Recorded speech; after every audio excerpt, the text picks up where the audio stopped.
morning, everyone. I'm calling to order the Glens Falls Industrial Development Agency board meeting for May 2023. And we have a quorum here. We are joined by myself, Judy Calagero, Mayor Bill Collins, Denise Conklin, Dr. John Cordes, Mary Gooden, and we are missing Tim Larson. We think he may be coming, and Jane Reed is going to be absent today. And our key staff and advisors and consultants are all here, as well as a guest. And so thank you, Peter, and we are ready to go. I am going to start with, let's see. I'm going to start with the minutes. So if you go to number 3 on the agenda, it's got chair report first, but I'm going to skip over that and go right to the minutes, and let's get those done first and then get into the chair report and the financial reports for this month. So we have 3 sets of minutes for all the members' review, and I think most have had them for about a week. So we have the joint committee meeting that were held on March 30th. The annual meeting held on the same day, and then we also had a regular meeting on that day. And I believe you've all got comments. Let me see if there's any questions, any changes. I know we took care of a lot of business back in March, and so, and then of course, as you know, we jumped over April that month and didn't have a lot on the agenda, so we were able to skip April this month. And any questions, comments? There being none, is there a motion to accept the 3 sets of minutes that were presented? So moved. Is there a second? Second. Mary, Jane, all in favor? Aye. Aye. I'll need to abstain. You'll abstain? Okay.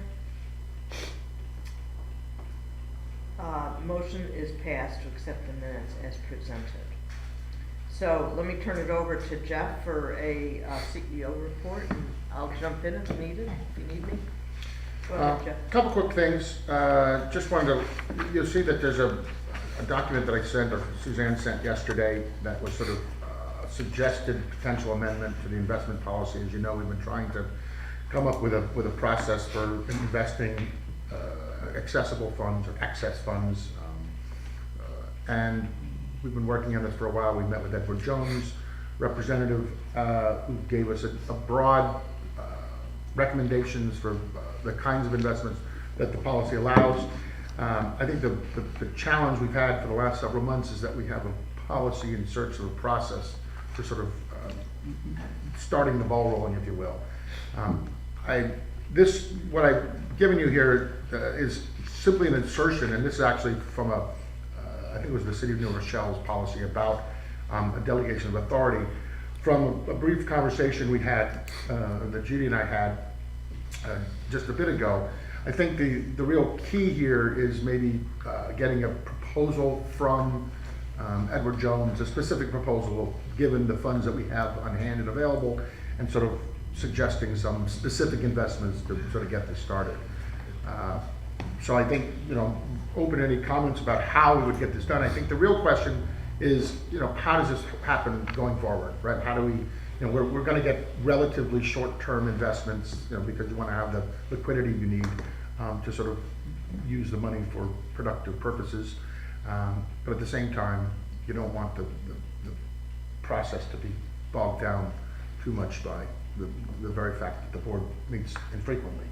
So I don't know if there's a mechanism that we could sort of set up to allow some autonomy or leeway or delegation of authority to whomever. But I think that's what we need to do to sort of, establish both this process and, as I think you suggested before, an initial proposal from the investment advisor. Yeah. Yeah, and I think that the members have only had a day to review this, and so I don't think it's bad to let it lay out there. I thought that that some of the additions were a little bit repetitive of what we had in other parts of the policy already. I also thought that what's really key is item number 2, which is the authorized financial institutions and dealers, and that we really need to develop that list of financial institutions and dealers that that you know that we approve. And I think by having I'm sorry, number 2 you said? item number 2, Page, third page, third page fourth in, page, sorry. yeah, is kind of key to us moving forward. And so I think that if that's going to stay in the policy, yeah, it's under item B2, I think it is. Yeah. And so if you want us to move this to a committee in order to keep moving, we can do that too. I don't have a problem with that. I don't think that it fits in with our audit committee, but it's possibly something that could go to the governance committee, or we could form or we could form some type of ad hoc committee on this matter as well. Well, I mean, to the extent that this is probably whatever works for you. I mean, I think that maybe expeditiously would be to sort of insert it into a current committee. If you think the policy is the governance committee. So would the seem governance logical. committee is Mary Gooden, Judy Calogero, and Tim Larson. And so we could start with that, and we could maybe work on this with you and I and Kara and get this in a little bit different form, and then And then get a put specific those proposal. lists together, get that proposal. I think having that proposal will help us to make certain that we're not missing something in Sure. here. Fair enough. That's what I was thinking. All right. So bring it back to the next meeting, maybe have this changed and the new proposal, and you could do one right after the other. Yeah, and I think too, the potential for the LDC going forward to do something similar would be there, and then you could follow the same format. Great. Would that be good? Yeah. All right. So I don't think we need a motion, but let's the minutes show that we're moving this over to the governance committee in order to keep it moving, and hopefully before the next full board meeting we'll have something that we can approve. Okay. Okay, the other item on my report is there, you'll see prospective projects. We've been talking to several developers about potential support for projects, all 3 of which at this point have been comfortable with talking about them. At least none of them have submitted formal applications. One is Larissa Obit and Greg. Yeah, sorry, it's not there. The owners at 5862 South Street, the old Irish Pizza building, are in the very early stages of rehabilitating the building they just bought, and they have 3 commercial spaces in the first floor, and the upper floor is they have plans for, I would call it sort of 4 efficiency apartments, but really what it is they're looking at a short-term rental model in which it would so it's sort of purpose designed for short-term rentals. The old Irish Pizza, they're looking at that they have no tenants at the moment, but it's sort of set up as a short sort of counter deli-ish breakfast sort of quick eat space. It's been Bar. What's that? Bar. Bar. I mean, it's Well, no, because actually on the other side they have a bar where the old bar was. They're going to actually run that as a lounge Yeah. called the Golden Monkey, Golden or Monkey something. or something like that. They've got a lot of work to do on that. And then the center space, they have a prospective tenant there called something refillery. And the refillery is if you purchase environmentally friendly things, and you buy them in jars instead of disposable. Yeah, glass containers You is what go they there sell. and you refill And them. they refill them. So you have your bulk jar or your glass jar, and you go and you get it refilled there rather than having disposable containers. Which It's a I've not heard of fascinating before, but it seems like an interesting concept. And so, Yeah, what are you refilling? so if you have hand it's soap, so if you want hand soap in a jar that's not necessarily disposable, you go back to them and you refill it with that soap instead Hand of soap, going and buying a laundry new soap, container of soap. Yeah, there's a couple of other things that they talk about. It's called a refillery. Yeah. I mean, I don't know if I don't think they made that up. But, Maybe. I've not heard it before, but No, I think that, yeah, they said the city, there's a couple of places like that in the city, so So- that was where they got the idea. in New York City. In the city, yeah, in New York City, yeah. It's Greg Singer. by the way. Greg Singer, yes, that's right. So, they're thinking of trying to fill out an application. Correct, and they're looking at having an application, she was hoping to have it by the end of this week, so we'll see where they are with that. Also, the Maple Street property that we're working with Restore Grant, we still haven't heard about Restore New York, so I'm a little surprised that the time frame has been dragged out as far as it is. The Andy Allison, the owner, and his wife are looking at historic tax credits for that building. They've run into some challenges because the modifications that they would like to make to the building might be problematic for the state preservation and national historic preservation offices, specifically with respect to windows. So we're on top of that, we've had conversations with the state regarding the prospective grant they've applied for. We're cautiously optimistic, although it sounds like there's a lot of competition for that, so it may well be that even if they can get some support for that project, they might not get what was requested, which would. So they need Restore New York, plus they need state and federal historic tax credits. Yeah, and a lot of this is Applying for them, Yeah, anyway, applying for 'em, whether yeah. they need them or not. Right. They were trying to do a very ambitious green energy project in the building to make it sort of a net zero building. The challenge I think you have is that the state is really trying to accommodate as many projects as it can, right, through the Restore New York project or program, and they're trying to keep the contribution that the state's making as low as possible. So at one point we were discussing, could we scale back the project, right, so that we could, we'd just make a smaller project, but their premise was, no, you need to do the same project, we just need to give you a less of a percentage of that. So we're gonna give you less, but you need to do the same amount. So it's now this delta here between what the gap is that they're trying to fill. So, we had not originally been looking at IDA support at that point, when we initially submitted the application to Restore, but it may well be required at this point for the project to be viable. And the third one, I've been speaking, and I know, Judy, you've spoken to Peter Hoffman, who is looking at a mixed-use residential building over on Bay Street. He has an option for the property in between Smith Flats and Where Citizens The Bank bank, used to be. yeah, where the old bank is, right. yeah. And is looking at a housing / mixed-use project there, and is fairly comfortable that given interest rates at this point would not be able to work. He's having a hard time making the financing work without some support of some kind. So I guess what we're trying to do at this point is to see what kind of commercial component he would have or he would propose in that building, which I think, given the IDA's historic requirements, Yeah, I know. would be something that's necessary.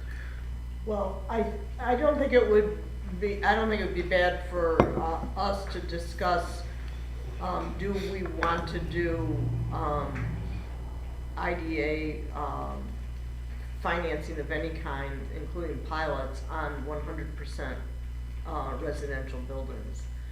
And because I think at least at first he was considering it being all residential, and he was thinking about senior housing, and people have been looking in general at our demographic information in this county in particular, and it is, we do have an older population, and so people are thinking of 55 plus housing for, senior housing, let's call it, and possibly with some services or opportunities for seniors to be able to gather together and do social things together. And so that's what he was thinking about when I spoke with him.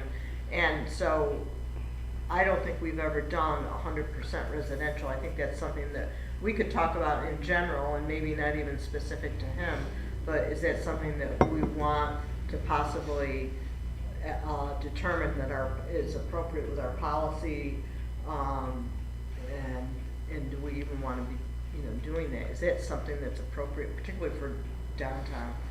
And will that bring more life to downtown? Would that help actually with some of our businesses? So I think it's something that the Warren Washington IDA, I think, took up as an issue as well. We could talk with them.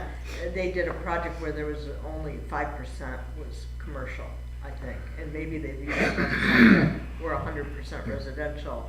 And I think Kara could help us with some of that. So Yeah, that's they have a one. project that's called residential. It's 100% residential. So In Lake George. so we could talk about that in general, I think. Well, we certainly need, we certainly have a housing shortage, and throughout the county, the area, and here. We certainly want to bring more opportunities for residences downtown, right? I mean, those are certain, no arguing that, Yeah. Well, I think regardless of the IDA. I think you need something that's gonna be specified affordable housing. I mean, Yeah. that's half the problem now. is Exactly. Yeah. there's It is. Nobody can afford Well- the rents, and the rents are crazy. Yeah. And, I don't wanna fund something that's just gonna, Well, we've for had. residential unless it feeds Well, I think a need. I agree, yeah. Yeah, of course, the one issue you have if you're talking about downtown is you have the zoning issue, right? If you're gonna have strictly residential, that applies first floor residential, which in many places is not permitted anyway. But without respect to that specific issue, yeah, I think there's prospects. In this case, and I spoke to Peter yesterday, he's certainly open to the idea of perhaps developing or putting some commercial space that would be, how can I put it, targeted to a senior audience, but not exclusive to them. Complementary. Yeah, so if you had something like a gymnasium that was open to the public, but would be something that the people in the building would like to use, or a medical facility, So or, there's a piece of commercial. Correct. In it, it meets the that's not strictly the for them. zoning for the city, but it also Doctors- helps the doctor's community. office. Sure, Right. doctors, all right. Right, Hairdressers.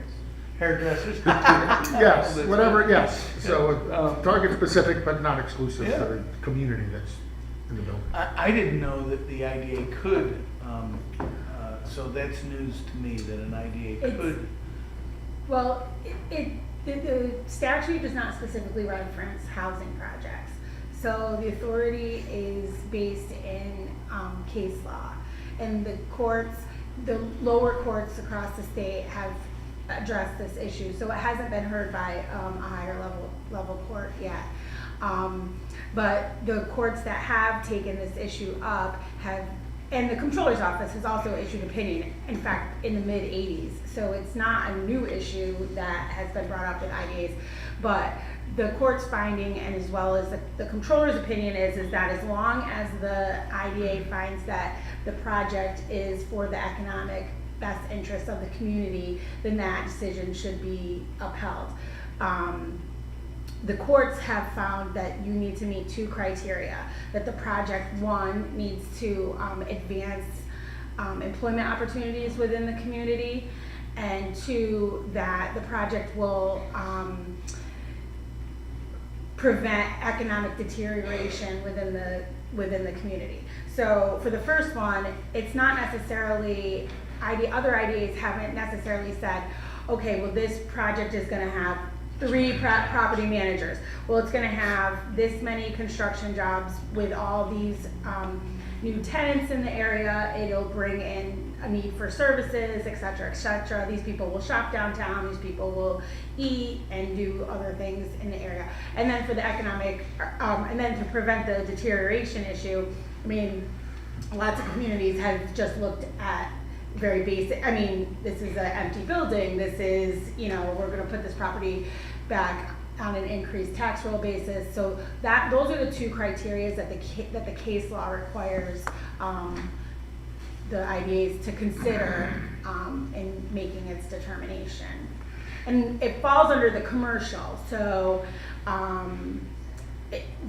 when I say commercial, it falls under the commercial because in the statute, the IDAs are specifically authorized to do commercial projects. So that has now been transformed to, okay, well, it's a commercial project. If I am the owner and developer of this project, for me, I'm leasing out to 20 tenants, that's the commercial component of it. Well, and one of the things I think, and the state maybe has not caught up to this thinking yet, but, you know, if the remote work, you know, dynamic persists, is it possible that there's a formula in which you say, if you're bringing in people who could potentially work remotely into this building, right, are you creating jobs? In the sense that I have someone who's moved into that building, who's working out of wherever they work, their office is, or their location is, but they work remotely, and they moved here and are living in this place, and they're using it essentially as an office. Did you create a job, right? You have a person bringing money into the community from their employment that wasn't here last month. Well, the state has looked into that, but it's more related to specific work. Because I've got a project in Utica that is artist housing, and it's related to the artists doing work in their units and in their building, and so there are spaces to accommodate that. And so, but it was very specific to that type of work. Yeah. But so yes, some of that has been considered, and there is, I think, the state does have some financing that's available if you're doing a mixing of incomes too. And I don't think that's a bad thing to have a mixing of incomes in a building instead of one specific income group. No, So, I really and there's like some that. financing available to do that too. Yeah, we have to worry that as these I mean, first of all, isn't it great that we're talking about bringing more apartments into downtown Glens Falls? And that is a great day for us, right? And finding ways to support that kind of development and get these buildings back occupied. The secondary thing is to make sure that it doesn't just become gentrified and a mix of incomes, like you were saying too, John, right? Whether you're building apartments or you're building housing, it'll be full before you build it, no matter what in this area. It doesn't matter, you take that most high-end apartment or, you know, I mean, Queensbury, you can find plenty of, they'll build you a $400,000 house really quickly, and it'll be sold before you can build it. And so finding a mix, or making sure that a mix is part of that, making sure it's downtown, that we're bringing more people in. And I do believe housing equals employment today, for sure, right? I got my 29-year-old son living upstairs in the room, you know, with his full-time job in Manhattan, who's now, it's perfectly acceptable for him to go in once a week or once every other week. I mean, Right. you know, that's. Yeah, if he had moved up and gone into a house, into something that had been under these restrictions we're talking about. Yeah. Wouldn't you say you just created a job in that building? Yeah, I mean, you are, yeah. So Go ahead. we're gonna have governors look at the investment policy. We also have them look at this issue and see if we want to look at, if they're gonna gather, why don't we ask them to look at this and see if there's language that we may wanna add to our IDA policy, our general policy, that would allow this, not specific to this one project, but more in general. Yes. Yeah. The other thing I'd like to just raise, and I don't know if the capacity is here right now to do this, but is if you've got people looking to submit applications to us, this was something that Ed was working on, and Kara and I and Ed were working on this for some time, which is our application. And we have a document, and then we have these Excel spreadsheets, and they're not mixed together. They're like two separate things. The application itself probably still needs some work. We did make some changes to it back then, but I don't think it ever got to the point where it needs to be. And I'm wondering if we can come up with some type of fillable form. Sure. That's one form that's got both the budgets and the application, the narrative part of the application, if we can get it together. And I don't know if you've got that kind of IT capacity at City Hall, But if you do, is that something? Well, we did we're make our looking at? current form at least is now a fillable form, which it doesn't look great because when you fill in numbers, they're different Is sizes. it just a fillable PDF you're looking for? It's a fillable, I think that's a fillable. It's a shocking world that we're We having don't this know. conversation. Yeah. But yes, I think we should work on the form, and yes, Yeah, suggesting we you start finally fillable do. forms in That's right. 2023 seems I a just little want to go dated. on record and say that I'm the first mayor to buy a laptop for City Hall. Moving it forward. Moving forward with technology, a form that isn't a borrowing of a 1970s form put together. You kind of look at it and you chuckle to yourself when you see it. So yeah. You guys away from punch cards. That's right. Now you just gotta learn how to use it. Yeah. Well, I think that's a good idea. Assistant seated there, Yeah. let me know. Well, I do think that would be a good idea to sort of plug that. Don't worry, we can still print it out in triplicate for you, Mayor. Must be user friendly. That's right. Okay, I think I just heard a volunteer sign. Have full Adobe, I can create full. Thank you for that. You're on the committee. You You, might be the committee. you wizard. You want to go on the committee. Sorry. Oh my goodness. That's all I had. All right, and I've got nothing to add, I think I added enough. So, we've got financial reports for 4 months ending April 30th, and Mr. Mark Toomey is here with us. Mark, do you wanna summarize for us? We've had, February, just the, initial payment for the audit for IDA for $1,000, Fitzgerald for $528. Because IDA supported CDC's payment, they were due $2,000 to IDA from CDC.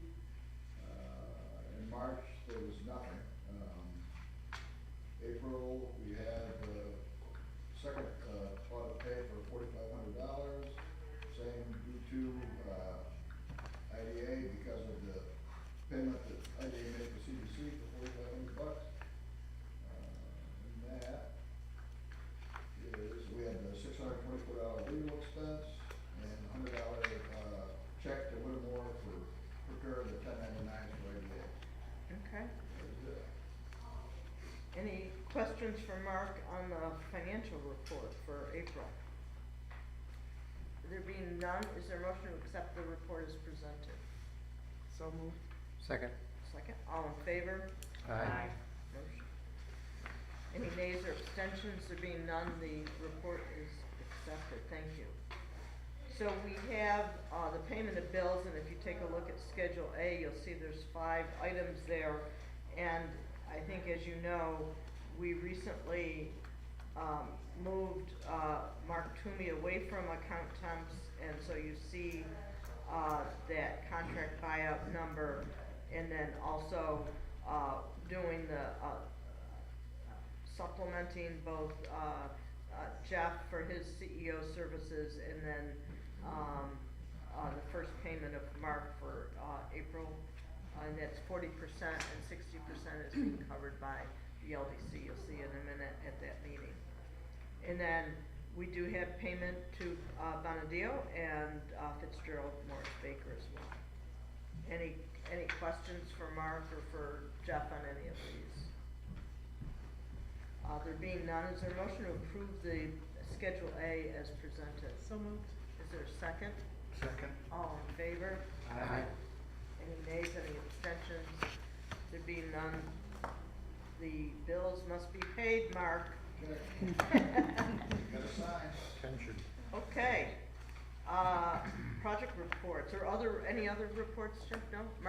Project report, Market Square, Spring City? Just very brief, we have been, sort of tangentially related to this, is that we are working on the construction documents for bids for the Market Center.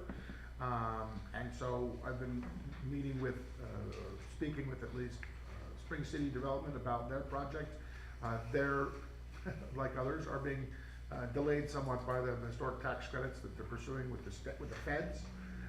They didn't have any problem with the state, but they're just going back and forth. And unfortunately, what seems to be the case is that every time there's a communication with the Parks and Rec, they have 60 days to respond. So they've had 3 correspondences that have been a total of 6 months.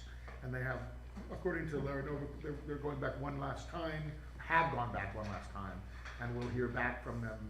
By the end of June is the deadline. So we're hoping we could sort of correlate the submission of our construction documents and getting bids out for that. Perhaps they're looking at that as well, I don't know, they haven't spoken about it. But as a construction company, I would imagine they're at least interested in it. But we're hoping to get those out. Have they shared with you who they're using to handle their investment, the tax credit investment? Yes. Who their firm is? They have, It's Glens Falls National, no, purchasing the historic tax credits. it's buying all of them, so they're not bringing in a private investor in. Well, only to the extent that they would be considered a private investor, I guess. Okay. So there's no multiple investors, it's just. Not that I'm aware of. He has That's what Okay. they've indicated. They Okay. indicated that Glens Falls National wants to do it, and they're ready to do it, and the only thing really holding them up is the Fed, is it SHPO? No, it's not the state. They've actually gotten clearance from the state. There's a tax credit from the state, tax credit from the feds. The problem is that they are all or nothing. If you can't get the state ones unless the Fed has signed on. So, So the state ones have been approved, the federal ones haven't, and it's all hinging on whether correct. Okay. That's it.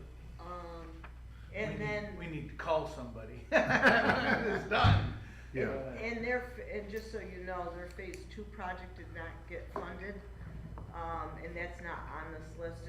It's not, I don't think, an IDA project, but it didn't get funded, and so I think they're gonna put that back in. They had a meeting, there was a meeting scheduled prior, I spoke to Larry yesterday, but before they were meeting with HCR, yeah. to get to understand why they didn't. Correct. He said they were encouraged by the response they got in writing, and they're going over things, and there was nothing. He said they got some fairly detailed response, which I think would be a sort of good indication that they're. Well, they should share that with you. You should get a letter of a copy of their letter. The question I wanted for you was, he seemed to indicate that they're still supposed to be, because this was from last year, right? The one that they had applied for the end of last year. Well, it was submitted in December of 2022. The premise then being that there should be 2 rounds this year. There may or may not be. Okay. I don't think that the staff has the capacity to handle the 2 rounds, but we'll see. They've committed to doing it, but you don't think it's I don't know. And what, didn't you also, They- I'm Go sorry, didn't you also indicate that most people are denied the first time?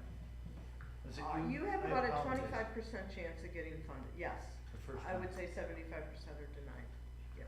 Well, in general, they've only have sufficient resources to fund about 25% of the applications they get. Oh, okay, I thought that they most likely the first time, no matter what, they kind of deny you. Except for mine, they don't. Oh, very good. There's always exceptions, right? Exception proves the rule. Very good. All right, thank you. No, that's great. I thought it was you. I heard that. I from. think people say that a lot, but I don't, but yeah, they only have enough resources to fund so much, and so there's gonna be a lot of no's. Gotcha. Yeah. Okay. That's all. Okay. Any questions for Jeff on Market Square? And we've got nothing else at the moment, but we may have some. Okay. Any other business to come before the IDA? There being none, we have a meeting scheduled for June 8th, and we'll be here at 8 a.m. And there's no need for executive session, and so I'll call for a motion to adjourn. I move. Second? Second. All in favor? Aye. We are adjourned. Thank you, sir. Mayor, turn it over to you. Thank you.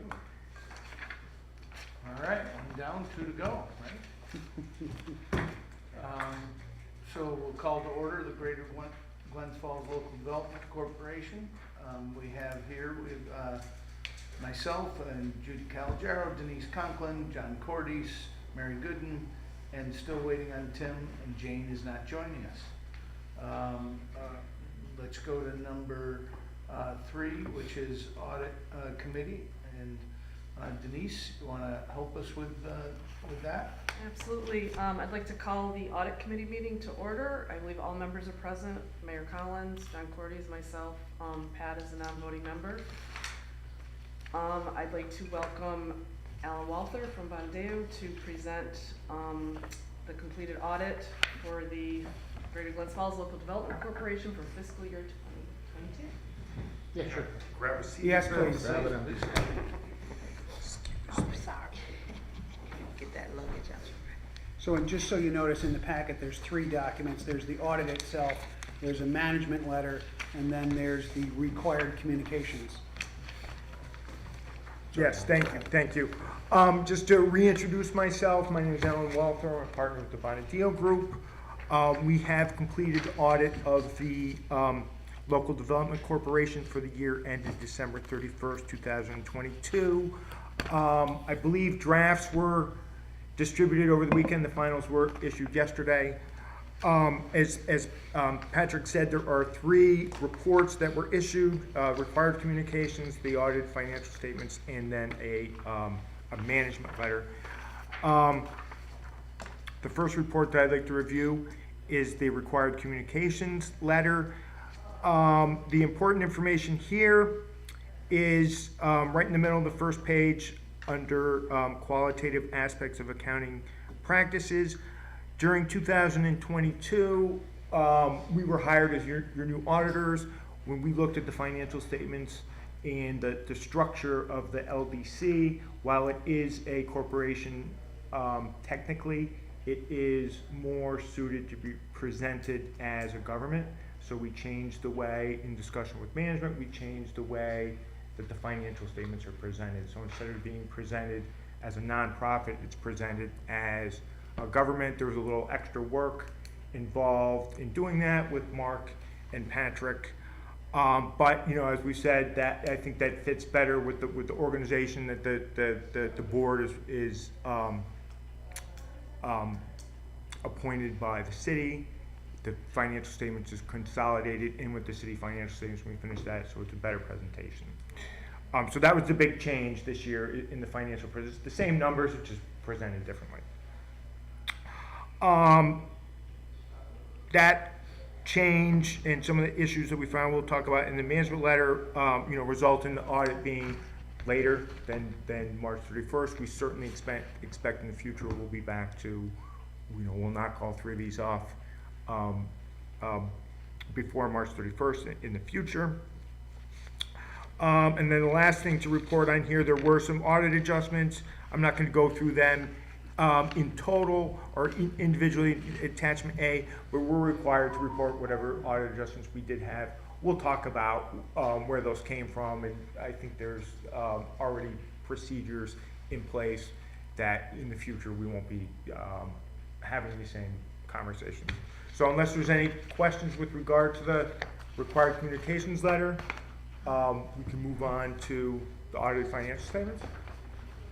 And everybody, Patrick, everybody, because we issued these like 2 o'clock yesterday. You guys have the. They don't have the finals. They have Okay, the drafts. the drafts. Because what I didn't want to do is to send the finals yesterday and have that be mixed in with everything else, because there didn't seem to be any substantial differences. Exactly. The numbers are exactly the same.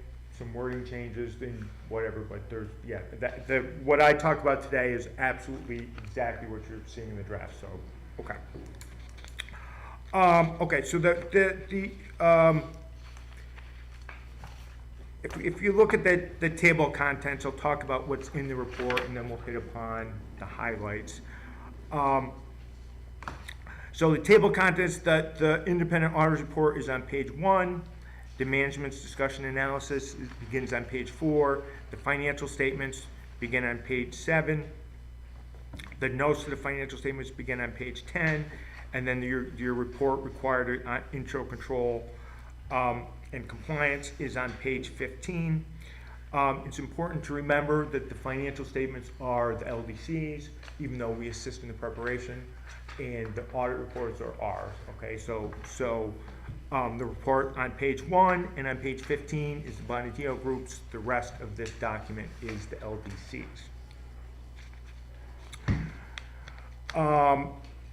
Having said that, on page 1, which is the independent auditor's report.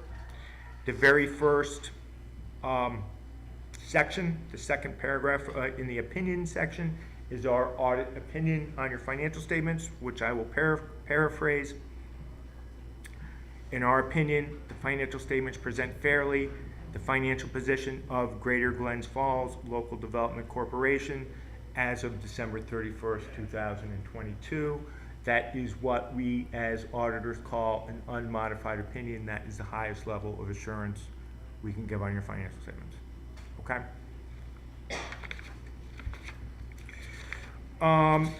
Pages 4 through 6 is the management's discussion analysis. I am going to skip over that in its entirety. I will talk about some of the stuff that's in there as we look at the financial statements. But if you do not have time to read the whole 17-page document, I guess do read the few pages in the MD&A. It gives a good overview of what happened during the year. There's some comparative information, and it's written in, I guess, relatively layman's terms. It's not written in German. It's not That's what written you're in saying. accountant speak. Yes. So having said that, we'll move to page 7, which is the bless you, which is the LDC's statement of net position. Again, you know, I mean, if you think about what you guys got last year with a statement of net assets is the nonprofit, it's very similar. Again, we think this is a better presentation with the nature of the activities at LDC. So your current assets are $842,000, of which $670,000 or so is in cash, and then $169,000 is due from New York State. That relates to your downtown, the DRI grant. Your other assets are property held for sale, the $2 million. That number is exactly the same as it was in the prior year. There is one property that I believe is under contract to be sold or in process, but that was not closed as of December 31st, Correct. 2022. Correct. So those numbers are identical to 2021. Yeah, and just so we're clear, it's 2 properties that the LDC Okay. owns, yeah. But yes, but the rest of the statement is exactly as such. Okay. And then in your liabilities, your total current liabilities are $228,000, of which $71,300 is accounts payable, $143,000 is due to other governments. That's due back to the city, the city of Glens Falls. And then your long-term liabilities, the $132,000 is the remaining, the long-term balance on the USDA loan. And then the accounting formula is total assets minus total liabilities brings you to total net position. The LDC's total net position is $2,492,000, of which $455,000 is restricted. $2 million is invested in your property held for resale, right? So if you think about it, the $2 million, you can't spend it because it's, it's real estate. And then approximately $26,000 is unrestricted. Yeah, we can't spend it yet. Can't spend it until you turn it into, you gotta make it liquid first. Well, we're trying, but go ahead. Yes, sorry. So unless there's any questions, we'll move on to the statement of revenue and expenditures and changes in net position, which is on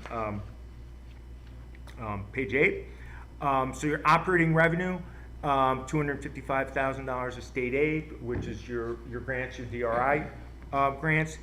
Some intergovernmental transfers, $29,890. That is $7,000 from the IDA, and then the remainder from the city. Your operating expenses, general administrative expenses were $92,817. That consists of attorney fees, grant administration fees, audit fees, insurance, and etc. Home and community services, $243,000. That's your grant expenditures. So your operating loss for the year was $50,000. You earned $1,400 of interest income. Maybe you'll earn more this year with your change hope in so. your investment Let's hope so. policy. So your net position went down 48,000 during the current year, and then added to last year's to get to the 2,492,000. Any questions on revenues and expenditures? Okay. And then the last financial statement is on the next page is your statement of cash flow. The IDA used $166,000. LDC. I'm sorry, the LDC. The LDC used $166,000 of cash in its operations. You used $76.86 of cash in financing. That was your repayment on the USDA loan. You earned $1,400 in interest income, so your net change in cash was a reduction of $172,000. Added in cash at the beginning of the year of $845 gets you that $872,000 of cash at the end of the year. Pages 10 through 15, 14. Pages 10 through 14 are the notes to the financial statements. I'm not going to go through those in any great detail. It gives information regarding the LDC's accounting policies. It talks about the property that's held for resale. It talks about the USDA loan. Just gives various information regarding details of the numbers that I just spoke about. Okay, and then the last report that we have is the report on internal controls and on compliance. We did have one internal control finding, which we'll talk about. No compliance findings. The internal control finding can be found on page 17. And so we had a finding with regards to the year-end closing procedures, and we'll also talk a little bit more about it when we look at the management letter. I think part of it is just moving from a nonprofit presentation to a governmental presentation. Part of it is, we're new auditors, we probably do things a little different than your previous auditors, but just looking at the way overall the books and records were recorded for the LDC. There were some netting of revenues and expenditures, so we'll talk about that in the management letter. There was some, most of the transactions were recorded on a cash basis, so you're just recording the ins and outs. Your accounting should be done on an accrual basis, so you recognize receivables and payables. All of which we spoke with Mark and Patrick. I think there's a plan to move forward, but because that is what we found, we have to report it. So that's, in a nutshell, that's what what that finding was about. So unless there's any questions. No, just all I want to do is just add that when I sent out these statements, these documents to the board, I spoke about those 4 different things and what we've done to fix them. Yep. So, and certainly I'm happy to send you a copy of that if you'd like, but the full board is already aware of, or should already be aware of what was in the management letter and what we've done to what Mark and I have done to make sure that Yep. that we're back where we need to be. Yep. And so really, what we're talking about here is just changing the way in which we were doing the books, which is a good thing. It's not like there was anything missing. There's nothing. It's just a matter of that as our auditors, you're suggesting that we go to an accrual basis accounting, not a cash basis. Exactly. Right? Accrual basis versus cash. Don't net revenues and against expenditures. Show them revenues on one side, expenditures on the other. Those were probably the biggest issues. All of which we've had numerous conversations with Patrick and Mark, and we fully expect 2023. Obviously, I can't give my report for 2023 yet, but I would fully expect next year that we'll have no issues. Right, So- everything ended up tying back. It just- Everything it was just a fine. matter of It was finding. really, it was, I guess it's probably better, the accrual issues were adjustments, right? Because that wasn't there. But the rest of it is really a presentation issue. There wasn't any Yeah. net change. It was breaking out revenues and expenditures. So, yeah. Because you said that was clearer, and we want to be clear. Yeah, yeah. And then we did write a management letter, which we can go through, that as well. I mean, the first comment, netting of revenue and expenditures, as I said, revenues and expenditures should be shown gross. Yep. So, again, that's been, talked about, and there's a plan to, correct that. Grant tracking and claims process, there was a write-off of some grant receivables that just, with the paperwork with New York State is probably not the easiest, to deal with the bureaucracy there. But there's also not a process of tracking the grants, which there should be, but that's been spoken about. Yeah, let me clarify, excuse me, I don't mean to interrupt, but the focus of the comments that you're talking about were the original DRI nonprofit grants that the LDC gave the full money to a number of different nonprofits that did not, it didn't match the way we do grants or the way we're supposed to do grants, which is as a reimbursable. And so when the staff went to the nonprofits to say we need these receipts so that we can get the reimbursement from the state, they said we don't have those. What do you mean we never did those? We didn't do any procurement. We just went and asked for this, and so there was no way to collect those any solid kind of documents to be able to then return to the state and say we need this to be reimbursed.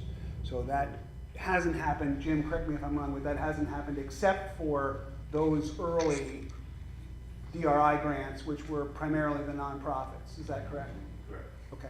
So that's the issue. We don't, as CEO, I've never done it here, which is only a year, but we don't give the money out, right? They have to spend whatever it is and give us their receipts.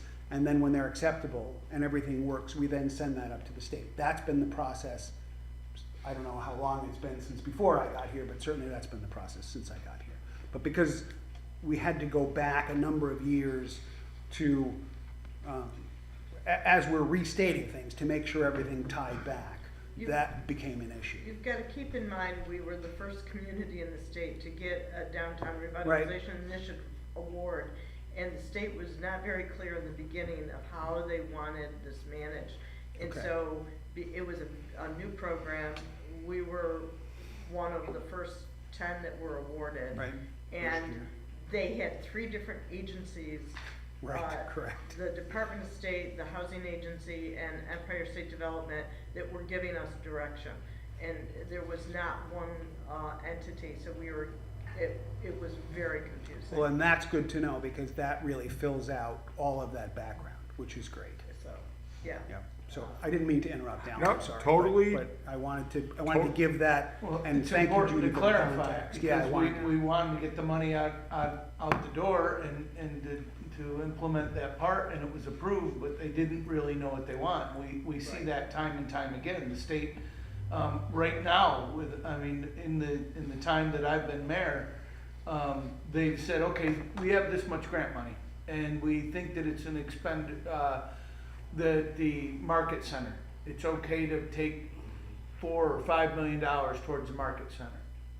But after saying that, yes, for a while, when it comes to, okay, so we're ready to go out to bid, we've got it designed, it's $4 million, say, well, we can give you the $4 million, but it can't be just for the market center. We need to show that that is part of a bigger project. Like, what, right? And so now you go, well, we do have this project, which is what we're calling phase 1, which we put out to bid, and for the rehab of the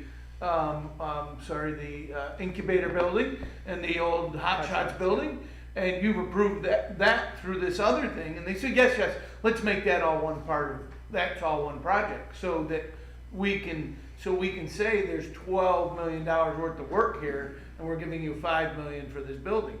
That wasn't said, I mean, I've been on that committee when I was on a council member, we met. So it's not that they're saying no, but they just don't know how they want it. Well- They say yes, and then they decide later, well, but we want you to pair this all together. So we have to then go to Bonaccio and say, hey, phase one, we're tying into the market center. You don't get any money. But we need it all to be one part of the project because they just said that last week. So it's kind of the same thing, right? I would assume that this is Yeah. all that same principle. And the other thing that came out too was that, and it wasn't clear in the beginning, but was that, a municipality, the city of Glens Falls, would not be reimbursed for anything until the projects were completed. Right. So each individual project, and so if you hadn't factored in, if it was something that required you to go and borrow money from a bank, if you hadn't factored into your costs, the interest included in that for that interim financing, Right. now all of a sudden your project cost has gone up. Well, 3 years ago when interest was 2.5%, that wasn't a big thing. Now we're up to 7-8%. Now that interim interest cost could force some projects to no longer work because they won't put the state money in during the initial, let's call it construction, whatever you want to call it, but Oh, yeah. No, that's why some cities walked away from their DRI, which is why they very much want us to continue to move forward. But at the same time, they don't want us to walk away from it, right? Because other cities have, because they're the same exact thing that you're saying. Not clear what they really want to do, not quite approving it. Plattsburgh got full approval and is in court right now by some outside group sued Plattsburgh for their plan because they were involved in the plan. I just met with the mayor the other day, and they're literally now in the New York Supreme, the last section, waiting to hear that they can move forward. So they were a first round grantee as well. And so he's like, there's a chance that this all just goes away and we're just out all the work that we've been doing for the last 7 years.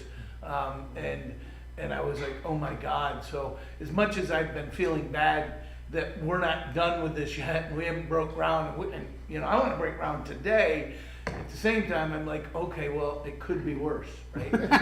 We're not in court. It is, and the frustration that people are dealing with the state not saying we want to do this. They presented us 7 years ago, presented us that fake $10 million check, right? an issue for you And guys. it's You're nuts. probably doing So anyway, glad that we've been able to do this. We've gone back. We're changing the way we're accounting.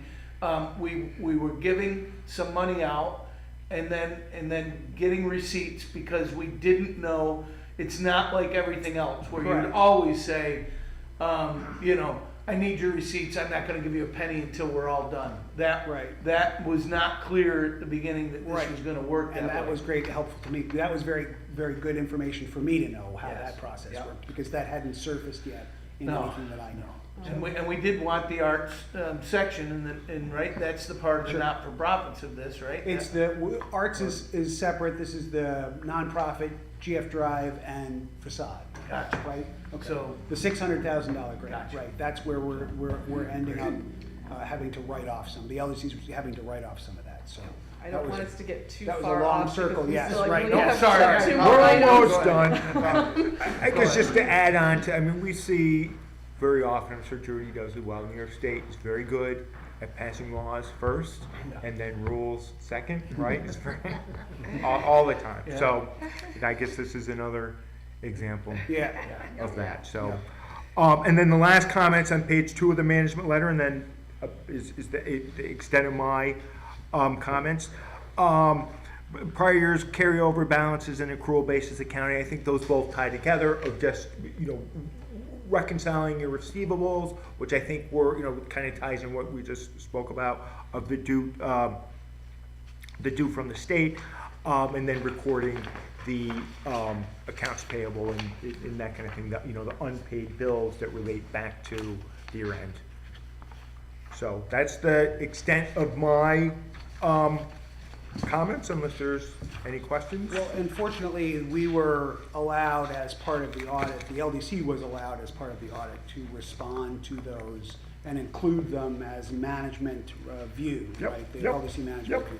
And so just for the record, I just want to read that to you. It's hopefully not too long. The leadership of the Glens Falls LDC understands the concerns delineated in these findings, as there were many changes and updates to our processes and procedures as we made changes from cash to accrual accounting, updated old grant and program information, and worked to provide all the information that was required to move the GGF LDC from nonprofit reporting to government reporting. We've made these changes so that moving forward, our accounts detail proper year expenditures, and our grant revenue and expenditures are non-netted out.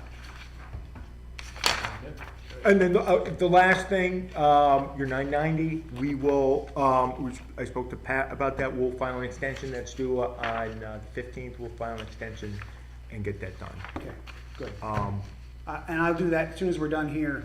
I'll get that to you when I The get back. yeah, so we have all the, yeah. Yeah.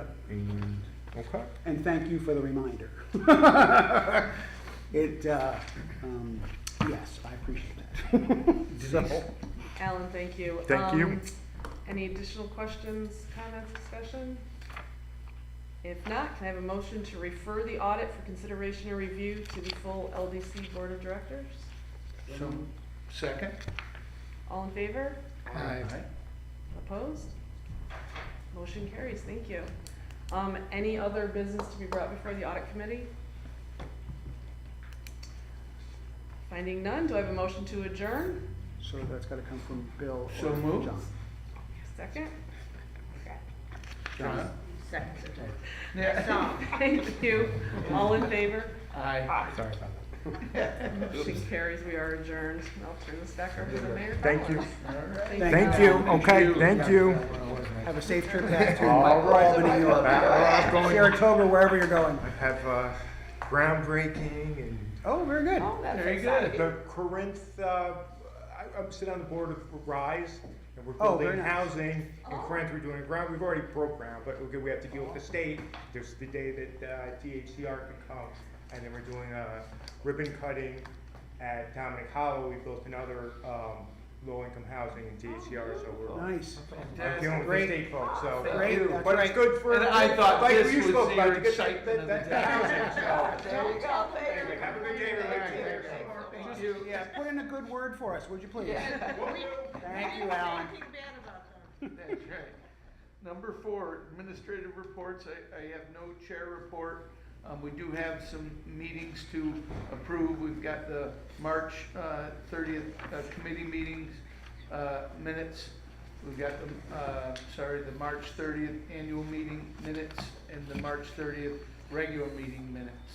Anybody have any corrections or changes to the minutes from previous meetings? If hearing none, do I have a motion to approve the minutes, those 3 minutes that I've listed? Second. All in favor? I Very need much. to abstain because I was absent. Yep. Financial reports, 2022 audit review updates from Alan, we're set there. Let's see. I have a comment on our financial report. Sure, go ahead. Wait, the full board has to approve the. So we need to open the full board, is that? We're in the We're in full the board. full We're board. in the full board. We just need to vote to accept the audit, right? Is that what you I'll- mean, Kara? Yeah. I'll make a motion to accept the audit as presented, as reported, with the note that an extension is being requested for the tax return. Do we have a second? Second. All in favor? Aye. Thank you. So, go ahead, I'm sorry, we're at financial reports, right? Yeah. On the financial reports, we've got them for February and March. I just, There should be one for April too, right? for April, yeah. So in our financial reports and forever, we've always reported these schedule loan details. And I think Hank's Flooring is paid off. They are. And so I don't think you need to report that anymore. And then this is a little confusing because it makes it look like Samantha's made a payment and they didn't. They do have, and so I'm wondering if we should, just going forward, change this and just have it as a note about Samantha's, or we continue to report it. I think we need to continue to report the past due and how many months it is and how much the balance is. But I'm not sure that without any other open loans that we need this schedule. Well, At the very least, I'd take Hank's off. We do, right. We do have the open loan. Mark and I talked about it, that we have to add Homkey. We have to add Flight to that list. Oh. Right. That was not added to the list. I'm gonna say in error, we're in the process of putting it in for next month's, right? But with the- you with just, the- but that was you just signed that in April. We signed it, oh yeah, that's right. So it would be in May's. So it's in May. Never mind. So you've got to keep. Erase what I just So said. you, all right, so keep the chart, And add that in, take right. Hank's Yep. out, but don't, it's confusing when you show the total loan receivables as if Samantha's paid and they did not. Correct, okay. So I don't know how you fix that, but. We can talk about that Yes. and The present way it. to record yeah. it, right? Yeah. They're out of business, they're not, Right. right? Yeah. We can you talk want- about the best way to do You that. want to show the balance still due and Right. that it's 36 months past due until, because we still owe that to USDA, so you've got to still report it. I'm just not sure that you want it to look as if they made a payment when they didn't. Right, okay. Right. A payment was due and it was not paid. Understood. All right, Yep. sorry. No, that's good. fine. Do we have a moment? Does that make to sense, accept Mark? those- Okay. Do we have a moment to accept those reports as amended?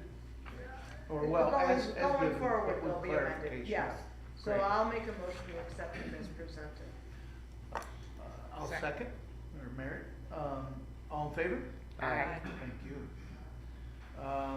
So, let's see, payment of bills, Schedule A. Does anybody have any questions about the payment of bills in Schedule A? Hearing none, do we have a motion to pay the bills? So moved. A second? Second. All in favor? Aye. Thank you.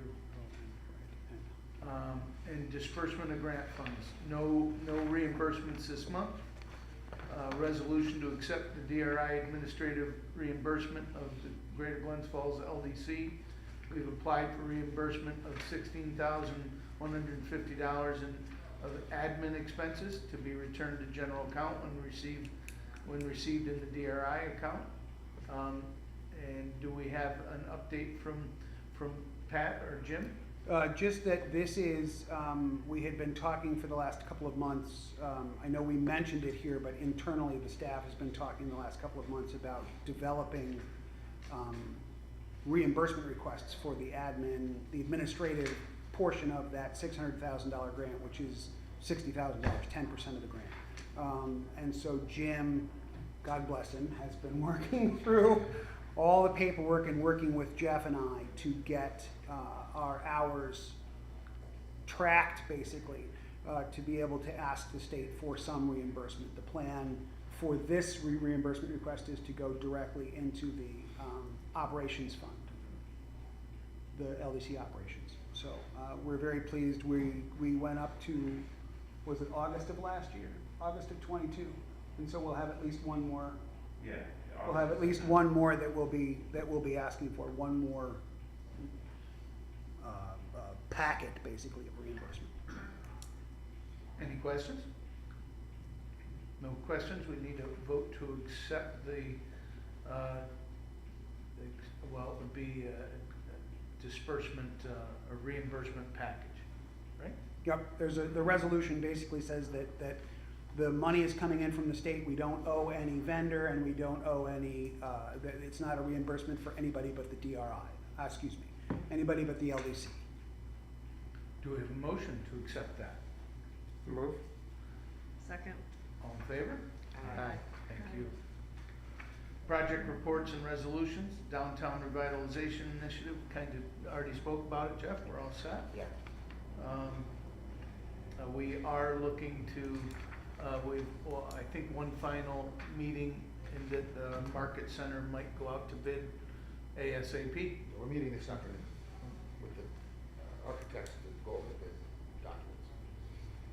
documents. Under small business recovery fund, do we have an update from Pat? Yeah, we're actually very excited. When we talked, of course, not last month, but when we talked in March, we were worried that we weren't going to be able to spend the entire $300,000 of this grant. And it turns out actually that between then and now, that we've now had four more projects, I think, come through and be underwritten. And now we're in the process of, as we said about the other grants, making sure that all the paperwork is right before we upload it to the state.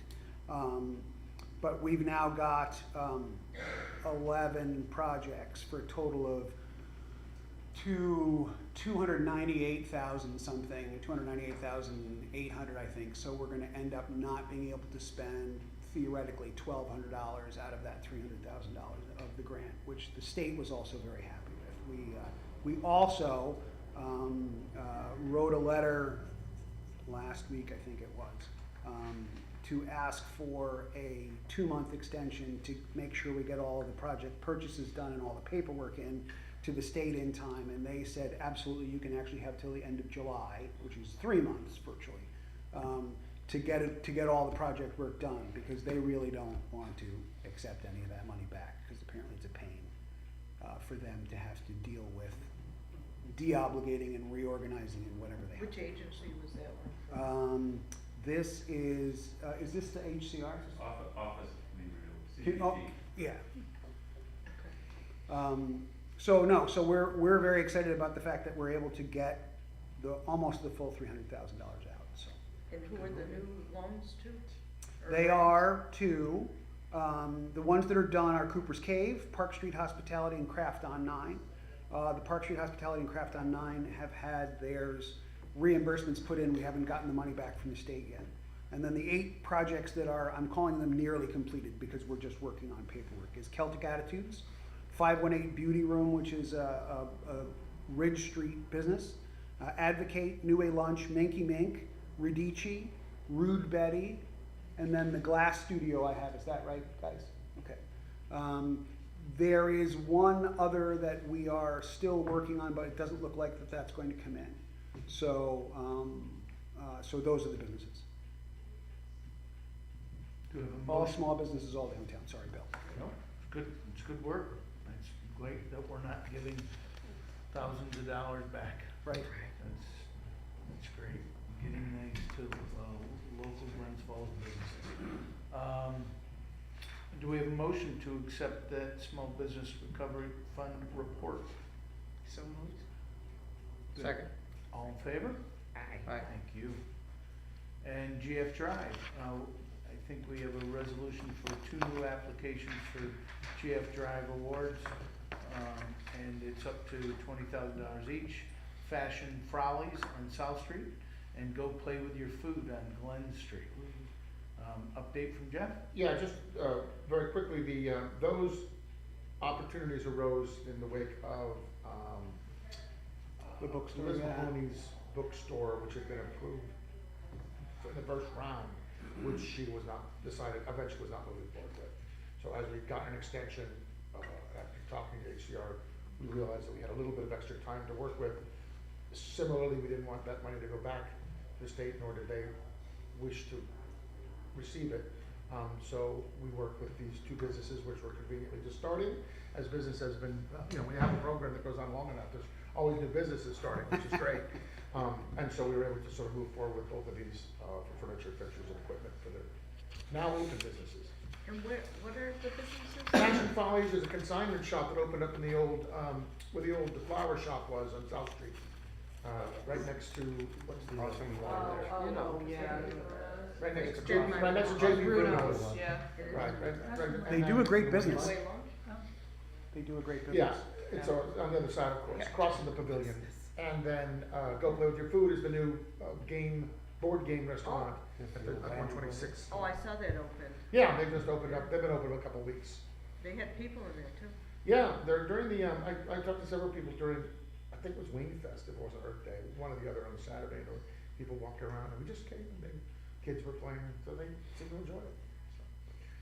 So, simple enough, though, what we were funding was pretty easy and straightforward.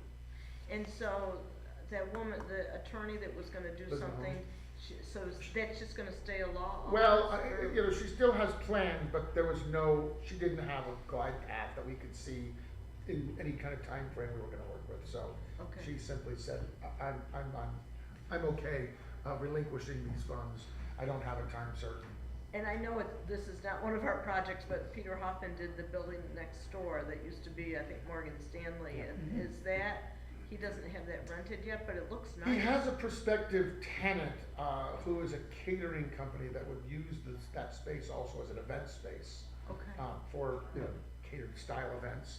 okay, So he's actually looking potentially for a little bit of help, in that I think they need some sort of, I don't know, a lift, an elevator in the building, because this particular tenant would be looking at event space upstairs. oh, And if they did, how do you have people with mobility issues that can't, you know, go to the event? gotcha, So we're trying to see if there's some possibilities of helping in some way. okay. There are great programs now, or not programs, but I've seen some elevators that were actually put on the outside of buildings. So they basically put a doorway at the end of the building, and then the elevator was attached to the outside of the building, and then a doorway on the way in. Yeah. It's like you step outside the building into the elevator, go up the elevator, and come back in. Yeah, it's a great lift companies Yeah. that I'll have to look, I'll have to look at it, but Glass elevators. yeah, yeah. You don't have, yes, Willy Wonka style. Let's Well, see. let's hope not. Do we have a resolution to accept the GF Drive Those two two new awards. awards? So moved. Second. All in favor? Aye. Thank you. I don't believe we have any other business. I don't believe we need an executive session. And I would love to entertain a motion to adjourn. So moved. Do we have a second? Second. All in favor? Aye. Thank you. We are adjourned.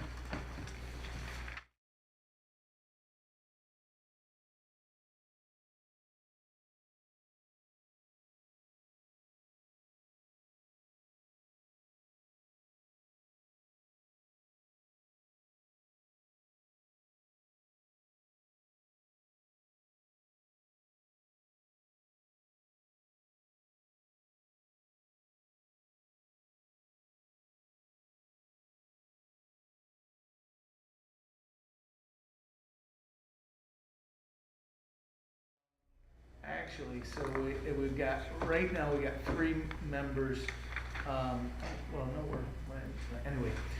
So I'm gonna call the meeting order. No, he didn't come, so, but I think we've got But you'll- 2 out of 3 is a Yeah. quorum. And Look then at you're that. appointing, And we are Everybody appointing else, people. right. That's why I was, yeah. there's, well, you just caught up with me, that's great. So let's go to Glens Falls, open the Glens Falls Urban Renewal Agency. It's still May 11th, 2023. Call the board meeting to order. The current officers are myself, Bill Collins, Judy Calagero, and Tim Larson.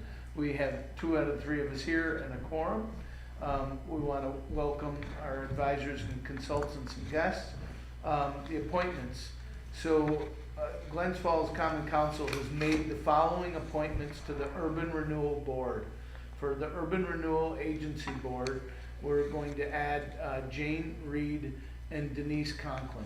For the Urban Renewal Property Review Committee, we'd like to add Mary Gooden, Dr. John Cordes, Jane Reed, and Patrick Dowd, who's a non-voting member. And the staff positions are Patrick Dowd and Mark as the CEO and Mark Toomey as the CFO. Are there any questions about these appointments? I think we've talked about it before, but I want to make sure we give a chance to anybody to discuss it. I think this is great move for us to help take distressed properties and bring them back in, help make sure we get them developed. And I'm appreciative that this group of people, that this board can come along and meet and be in the same cadence with our IDA, the LDC, and the CDC. So do I have a motion to accept the Common Council's following appointments? I'll make the motion to accept the appointments as presented on our agenda and approved by the Common Council. Do we have a second? Second. All in favor? Oh, Wait, sorry, I Oh, I apologize. can't? Okay. You're not yet? All right, so here we go. I second that, and Judy and I will vote. Well, you have Denise now. Oh, it's a lonely Oh, board. right, okay. Now she's on. So there we go. So, Am I on So before, moved. before Moved. it's accepted? I think it needs to be accepted first before I'm Oh, on. Yeah. all in favor? Aye. Thank you very much. Okay. All right. Please let the record show that our new board member Denise Conklin is present and here and now, able to vote on all other matters. There you go. To the end of this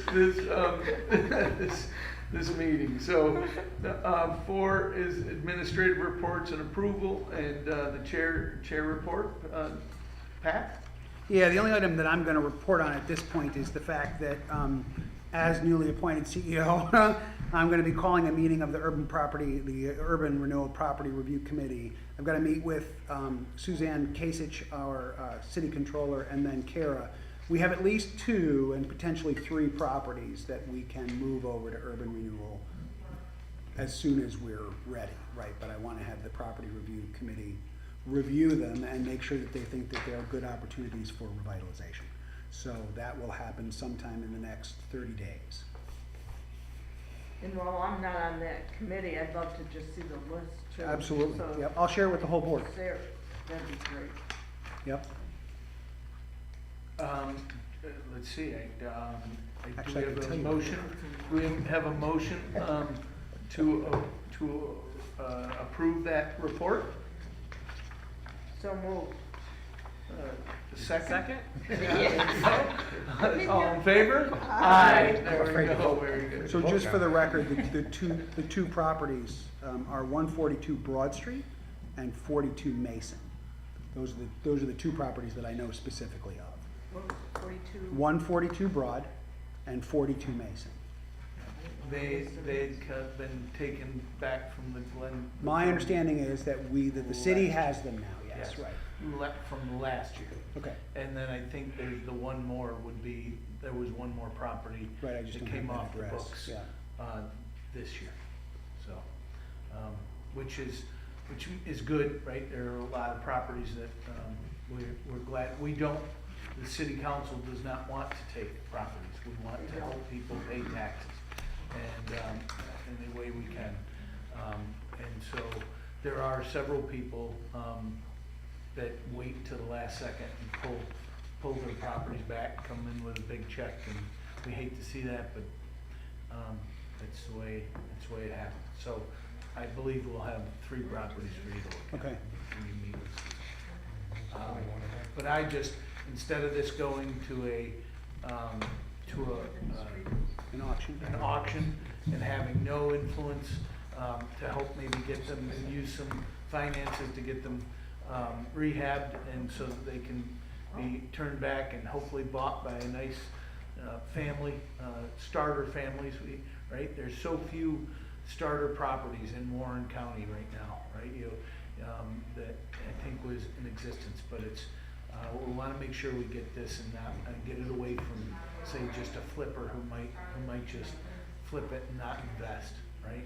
And help rehab this. So this is a great opportunity for us, I think. Well, a lot of apartments are being converted to short-term rental, VRBO. That's right. So, Do we want to pursue some funding from the State Housing Agency for home funds to do some first-time home buyers? Yes, Jim is actually, is preparing a proposal for me to do that, to apply to get those, to get home repair funds, yes. Okay. Is that what you're talking about? That's what Yeah. you're talking about, makes you happy. And or home repair and potentially also, Jen, AHC to create home ownership maybe? No? Yeah, we could look at that. Let's look at And we have our- AHC too? Right, we have our 2021 home grant Okay. for home ownership Right. as well, which And- is And just in the early We had stages that in because of the place already. crazy market that we're in. So that's got enough money It's for kind of- I didn't, over. I didn't look at the budget to see how much money they put into AHC, but that, there's been no awards up in this area in a long time. I think we should look at AHC. Wow. Affordable Okay. Homeownership Development Program run by basically the Housing Finance Agency. Yeah, great minds think alike. I mean, we need to Let's look at, get this you- money I think you'd into our. like that program. Sure, Okay. yeah. And we just, this year in the block grant budget, we're putting $40,000 in for a multifamily, 1 to 4, multifamily renovation so that you can have, if you have a house that's split into 2, right, we have money to be able to have the homeowner do that work so that they can, you know, upgrade their home, their owned, what am I trying to say? Where it's a Owner occupied? owner occupied, right, thank There you you. go. Up to 40,000 per, There's only 40,000 in it right now because it's a Oh, test, total. right? I wanted to test to see what kind of interest there would be. So we haven't done that It in was 4 or excluded 5 before years. in our CBG. So for an We hadn't been owner-occupied using it. multifamily? you get an So for an increase in owner your occupied, like, CDBG yes, funds? right, Same, right. just about the same. So that's it, I'm sorry. Were No, we still doing, what were we doing? no, Minutes? if that's, I think we've approved the report. Okay. And, we're just talking about the opportunities and it's been fantastic. So I need a motion, has everybody seen the minutes of the March 30th meeting? Anybody have any suggestions or correction changes? No, I'll make a motion to approve them as presented. Do we have a second? Denise? Denise. Oh, yeah. You have to abstain. I second that, and all in favor? Aye. Aye. There you go. Financial update.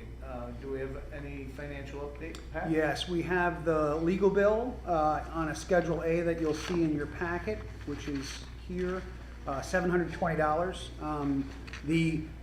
Now that Mark and I have been officially appointed, we will be taking from the clerk's office the papyrus and quill pen in which they've been doing all the financial records, and bringing it into and creating another instance basically in I almost said in Facebook, in QuickBooks, not in Facebook, to do all of last year's transactions, all 3 of them, and then whatever transactions we have this year into QuickBooks, so we have that in the same format as all the So others. we don't have a financial report this month to look We at. we but- do not. So no, what's the no. balance in the bank So account wh- before you ask us to approve schedule? You're right, I was getting there, All right? right, It's the sorry. second part of what I have here, right?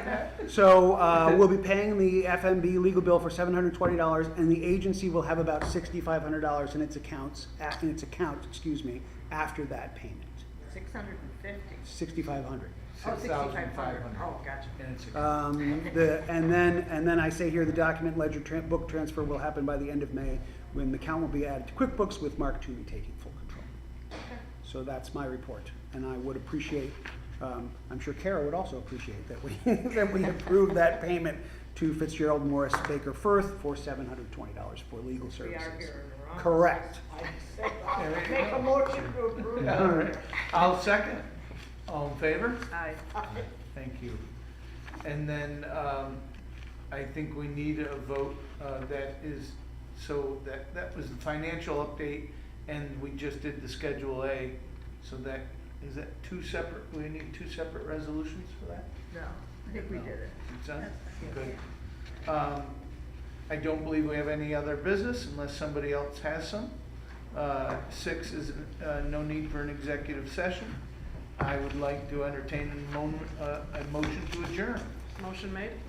Second. All in favor? Aye. Thank you. Megan has papers for all of you to sign for your. Only Denise and Jeff. I would for Jane. The committee doesn't need it. It's just the. Oh, all right, okay. Do you have checks?